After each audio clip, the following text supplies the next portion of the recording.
The RPG elements in Too Human are very similar to hunting and gathering games like Diablo or World of Warcraft, where you can customize your character's armor, cybernetics, and weapons. We also have skill trees where you can sort of pick what type of character you want to play. And it was designed from the ground up to not only work on hunting and gathering, but also allow players to put their unique spin on their own character.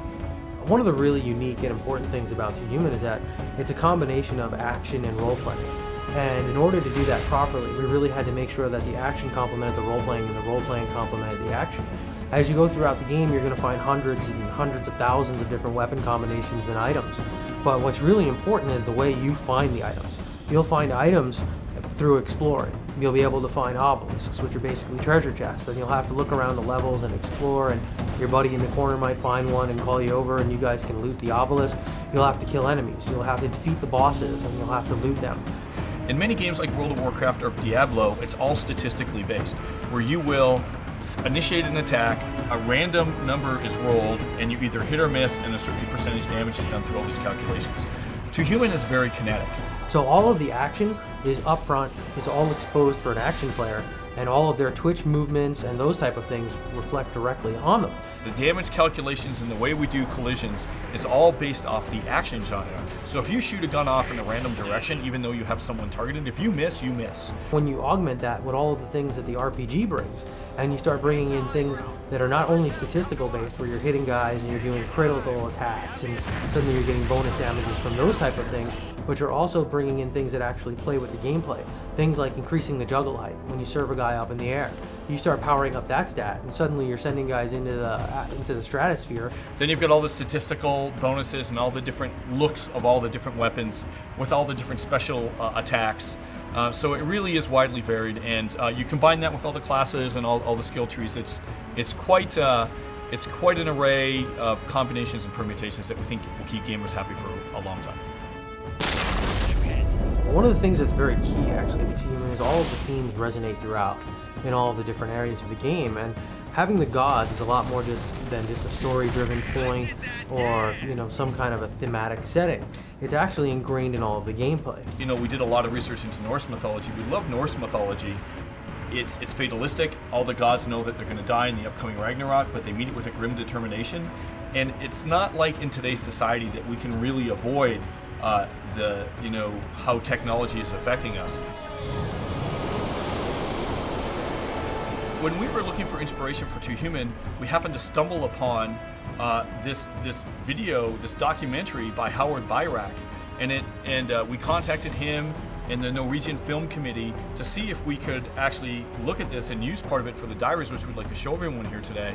And we think that'll give people a real idea of sort of where we're coming from with Too Human and what it's all about. Because some of the stuff we're talking about in Too Human, it's not that far from reality. And the whole ideas of cyclic history and black glass and the way civilization goes through cycles, some people believe that this is actually a reality. And we think everyone might find this interesting.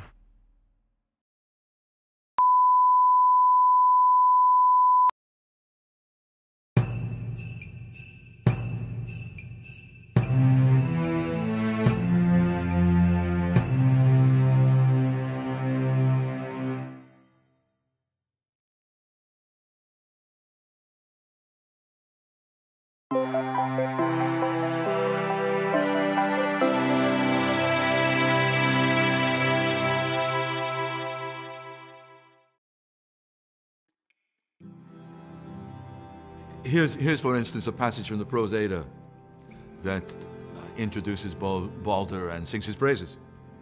Excuse my old Norse, it's not so very strong. Annar sonur Hóðins Balder, og fra honum gat at segja.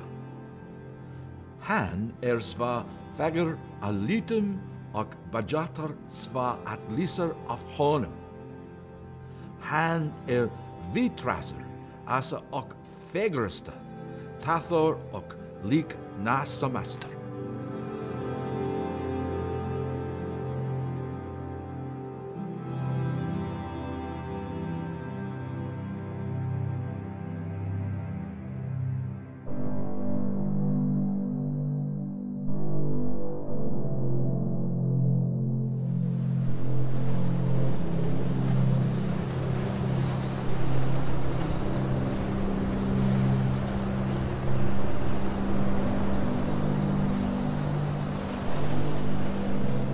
my first thought when we saw it, I thought it might be a part of an airplane or a vehicle, obviously not a vehicle that you would find in a glacier.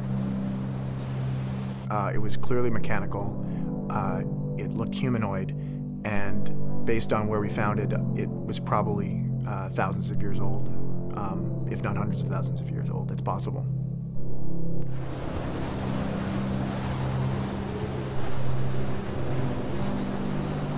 My name's Mark Hoyt. I work for Geomorphologists Without Borders, and we measure the rates of glacial recession in northern regions of the world.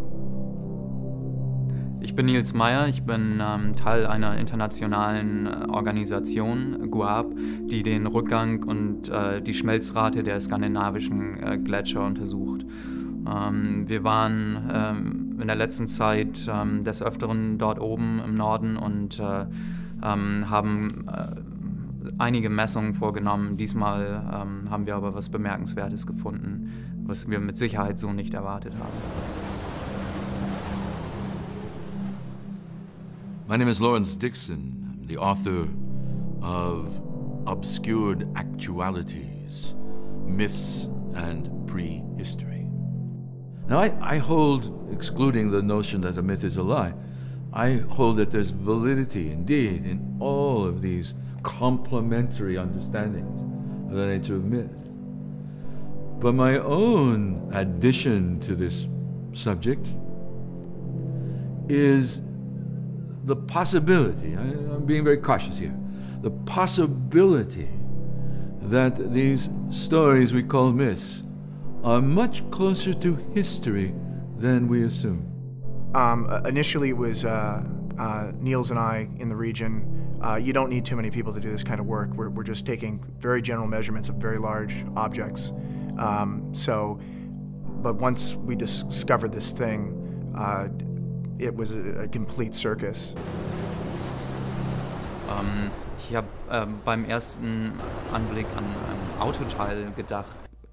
Es hätte auch ein Gegenstand einer früheren Expedition sein können, aber wiederum so fest im Eis eingeschlossen ist auch das eigentlich unmöglich. Von daher hatte ich zu diesem Zeitpunkt... Objects generally enter glaciers through crevasses, or they get buried in the snowfield higher up on a glacier. And because of the time that the process takes to spit this thing out at the other end, this thing would be incredibly old. So when you ask, how did it get there? I have no clue. This thing is clearly mechanical, man-made, and yet it's in a place it just shouldn't be. It's impossible. They made the decision to take it out in a chunk of ice and bring it to a local, actually it was a hockey rink, for preservation. We were pretty much removed from the process immediately. Our statements were taken, and we don't really know what's happened since, which is it's probably interested you guys. But this is the first time I've talked to the media about this. So yeah, it was strange. When the discovery in Norway was revealed to have aspects of what we can only call high technology, in the context of that our own technology reveals to be thousands, if not tens of thousands of years old, it's a mystery, obviously. So I was delighted to be called in to have a look.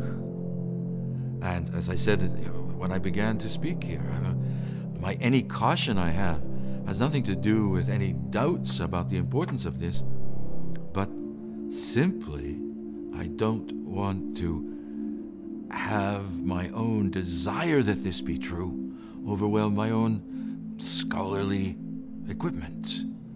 I want this to be true, I sure do. But let's be skeptical. Let's wait for some evidence.